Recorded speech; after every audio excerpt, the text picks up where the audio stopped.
Você pensou que estava vindo aqui para o mercado cripto, Web3, Bitcoin, se livrando de tudo quanto é influência, manipulação e política, mas hoje eu vou te mostrar que é exatamente o contrário. Nesta apresentação aqui, falando da geopolítica no Bitcoin. Então, mais uma vez, trazido para você pela Hideki Web3 Research. Então, vamos começar. E por que você tem que aprender tudo isso, tá, gente? Porque você vai entender que todo o mercado segue influências, principalmente políticas. Então, em 2019, nós tínhamos esse mapa aqui, em que a China era o principal minerador do mundo de Bitcoin. China, mais de 50% era minerado lá. O restante do mundo tinha só uma fração pequena. Isso em agosto. Já em 2021, levando em conta, né, esse relatório lá da Cambridge. Já em 2021, esse poder mudou para onde? Para Estados Unidos, principalmente. E o que nós tivemos entre esse período? Aquele crackdown, tá? Aquela justamente a proibição, uma série de coisas que aconteceu lá na China. Eu tenho vídeos falando única e exclusivamente sobre esse movimento do banimento de cryptocurrency, o que aconteceu, quais foram os escândalos a princípio que ocorreram lá para isso. Mas nada é sem propósito, nada é puro e sem intuito, nada é por acaso em geopolítica. Então, quais podem ser os intuitos da China com isso? Primeiro, é óbvio e é claro que a China quer uma própria moeda, tá? Que o principal, talvez, ativo dessa corrida seja uma moeda que ela possua poder única e exclusivamente sobre essa moeda. Ele já tem o Yuan digital, por exemplo, lá em teste, em desenvolvimento. Só que quais podem ser os outros motivos? China querendo sair da vantagem que os Estados Unidos têm na guerra monetária. Por quê? Porque os Estados Unidos têm o dólar. Portanto, os Estados Unidos têm vantagem sim, até porque o dólar, como vocês podem saber, os Estados Unidos podem emitir, os Estados Unidos não têm que prestar conta, nem tem que ter lastro em dólar para emitir. E o dólar no mundo, ele tem muito mais poder do que o yuan, por exemplo, tá? Outra coisa, então, se a China tem esse intuito, quais são os intuitos dos Estados Unidos com esse movimento? Se antes não tinha nada, agora tem toda essa mineração lá. Então, primeira coisa, né? Estados Unidos não quer necessariamente, ou pelo menos não fala abertamente, de uma moeda própria, como a China fala. Só que os Estados Unidos fala sobre o controle do mercado cripto. Entendem que são coisas diferentes, são filosofias diferentes, mas com o mesmo intuito. Estados Unidos quer o controle do mercado cripto. Estamos tendo audiências novamente no Senado. Quando uma exchange vai trabalhar lá é muito difícil, tanto que tem muitas coisas no mercado Web3 que cidadão americano não consegue fazer, não tem a mesma liberdade que eu ou você temos, tanto em relação a investimento, quanto em relação a como operar. Legal? Então, além disso, os Estados Unidos não quer perder o seu poder. Tá? Qual poder? Poder monetário, como eu falei, Estados Unidos podem imprimir muito dinheiro sem lastro, por exemplo. Tá?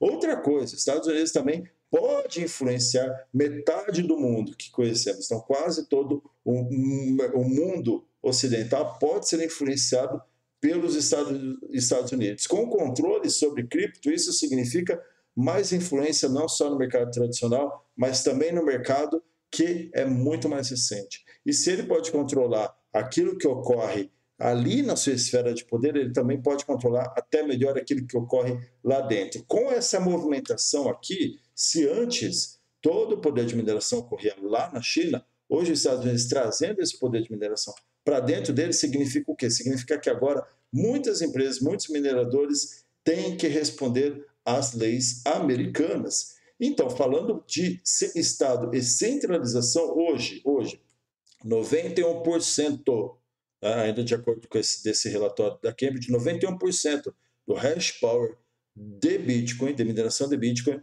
ocorre em somente 8 países. Então, toda aquela história, gente, vocês ouvem falar de descentralização, de democracia, de uma moeda para todos, isso daí é balela, isso é mentira. Na verdade, ocorre a centralização num determinado nível, mas lá em cima, o que nós temos é uma centralização por parte dos estados. Então, estados falando de governos, tá? Então, se 91% do poder de hash está em 8 países, 4 países, olha só, detém 54,6% do hash power, né, de acordo com esse estudo. Ou seja, Estados Unidos, 35,4%, Canadá, 9,6%, Alemanha, 4,5%, Ireland, né, Irlanda, 5,1. Então, esses países que são muito próximos politicamente dos Estados Unidos, ainda na influência do poder, influência monetária americana, tem 54,6%. Podemos dizer que se de um lado nós temos 4 países que detêm metade do poder, do outro lado nós temos talvez 4 países que detêm a outra metade do poder. Diga-se por passagem, né? Rússia, Cazaquistão, China, República Islâmica do Irã. Agora, seguindo ainda, o que significa então? Que a China simplesmente, você já entendeu aqui quais podem ser os intuitos da China, mas então quer dizer que ela saiu completamente aqui do radar e agora está na mão só de outros? Não, pelo contrário.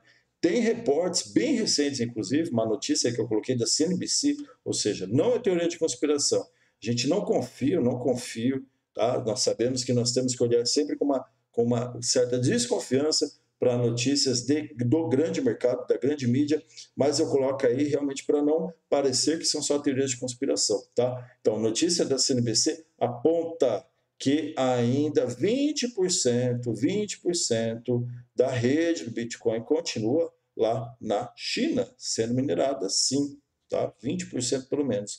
Isso falando só de mineração, nós ainda temos a questão aí de segurando, né? Quem tem essas moedas, quem tem boa parte dos bitcoins que eu também já mostrei lá para trás. E qual que pode ser o intuito, né, de movimentar boa parte do mercado aí para o underground?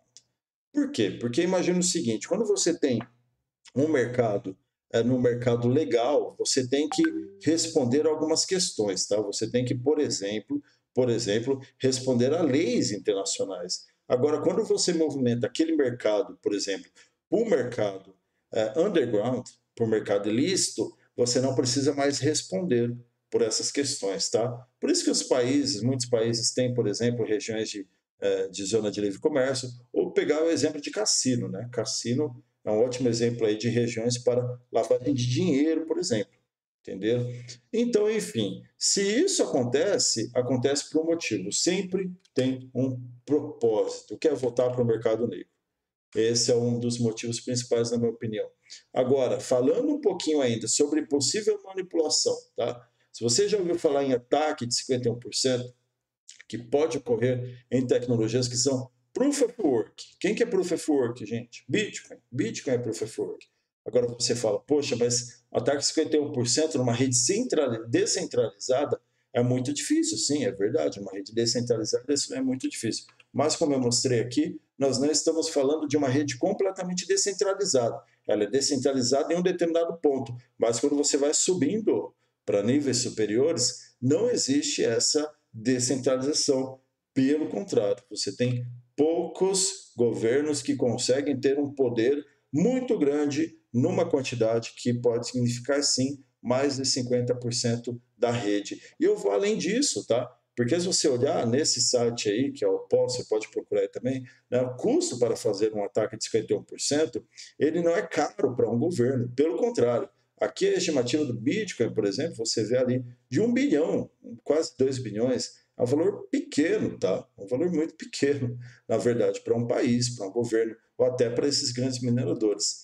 E seguindo adiante, então, a conclusão, né? Quando nós falamos aqui de manipulação geopolítica, nós sabemos que em nível de Estado, ataque é possível você ter o Bitcoin, ele passando, né, todo esse mercado, ele passando de uma mão para outra, ou ele indo do mercado lícito para o mercado ilícito, como uma arma de manipulação geopolítica. Ele, inclusive, tem o intuito, querem utilizar, se não for ele, então, ou vão entrar com ele nesse intuito, ou vão atacar ele para um outro intuito, sempre assim. Além disso, ele está na mão de poucos, né? Então nós temos ultra ricos, nós temos monopólio de mineração e nós temos influência de governos, tá? Então esse é o grande poder que está por trás do Bitcoin. E além disso, né? O Bitcoin, se ele continuar desse jeito, ele tem uma tendência a virar cada vez mais o dinheiro da nova Guerra Fria, tá? Que a Guerra Fria ela sempre ocorre, né? Existe sempre uma luta entre dois poderes políticos grandes que estão lutando no mundo. E isso é uma tendência sempre. Se tivermos uma moeda que facilite isso, pode ser que seja o Bitcoin sim. Por isso que é importante tomarmos muito cuidado com isso, tá, gente? Isso daqui não é nada para te deixar de cabelo em pé, Novamente, a minha opinião é sempre que temos que saber o que está acontecendo atrás dos bastidores. E essas daqui são informações, talvez, que você não tinha tido acesso ainda. Espero que você tenha gostado desse vídeo e um grande abraço.